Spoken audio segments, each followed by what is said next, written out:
منہاج القرآن ہاسپٹالت کے زیر اہتمام میلاد النبی صلی اللہ علیہ وآلہ وسلم کا جلوس نکالا گیا، جس میں پاکستانی کمیونٹی سے بچوں اور خواتین سمیت ہر عمر کے افراد نے شرکت کی۔ قمر فاروق تفصیلات کے ساتھ۔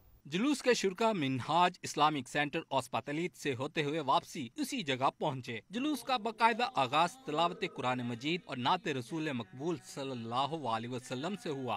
شرکا تمام راستے حمد و نعت پڑھتے رہے اور درود و سلام اور نعرہ تکبیر کی صدائیں بھی بلند ہوتی رہیں۔ گلیوں میں مقامی لوگ رک کر اور بالکنی سے جلوس کو دیکھتے رہے۔ جلوس کے اختتام پر انتظامیہ جلوس کی جانب سے مقامی بلدیہ کے ممبران، کونسلرز اور پارلیمنٹ کے نمائندوں کا شکریہ ادا کیا گیا۔ اس موقع پہ سائمہ فہیم انصاری، اقبال چودھری، حافظ عبدالرزاق صادق، محمد اکرم بیگ، جاوید مغل اور سید جنید شاہ سمیت دیگر افراد نے انتظامیہ کی جانب سے تعاون کو بے حد سراہا۔ جلوس کے بعد روحانی محفل کا بھی اہتمام کیا گیا، جس کی صدارت محمد فہیم انصاری نے کی، جبکہ نقابت حافظ محمد عمران نے کی۔ مہمان خصوصی عبدالودود سباتے اور علامہ صادق قریشی الظاہری نے اپنے خطاب میں رسول کریم صلی اللہ علیہ وسلم کی صفات بیان کی۔ سما سے گفتگو کرتے ہوئے علماء اکرام اور شرکا نے روحانی محفل کو بے حد سراہا۔ ایک سال پھر پچھلے سال کی طرح الحمدللہ ہمیں موقع ملا یہاں پر نبی کریم صلی اللہ علیہ وسلم کی آمد کی خوشیاں منانے کا، اپنے بچوں کو، اپنی فیملیز کو،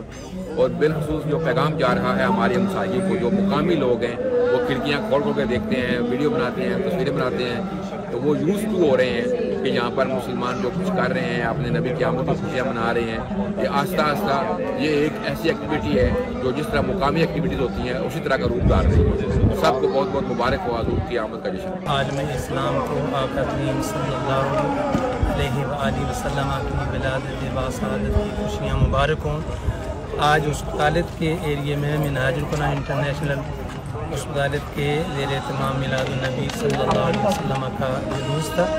اللہ تعالیٰ جن دوستوں نے اس جلوس میں شرکت کیا، ایک ایک قدم کے بدلے میں اجر عظیم عطا فرمائے۔ تمام عالم اسلام کو جشن عید میلاد النبی مبارک ہو، اور خصوصی طور پر منہاج القرآن اسپتالت کی تمام تنظیم کو مبارک ہو، جنہوں نے اتنا اچھا جلوس کا اہتمام کیا، اور یہاں کی یونتامنتو اور انتظامیہ کا شکریہ ادا کرتے ہیں جنہوں نے بہت اچھا تعاون کیا۔ علماء اکرام نے اوورسیز پاکستانیوں پر اتحاد اور اتفاق کے قیام پر زور دیا اور کہا کہ اتفاق سے ہی ہم اپنے نبی کریم صلی اللہ علیہ وسلم کی تعلیمات کو آگے بڑھا سکتے ہیں۔ مقامی لوگوں کو آقا کا پیغام محبت اور رواداری کا رویہ اختیار کر کے دیں گے تو جلد متاثر ہوں گے۔ روحانی تقریب میں عمرے کا ٹکٹ بھی دیا گیا۔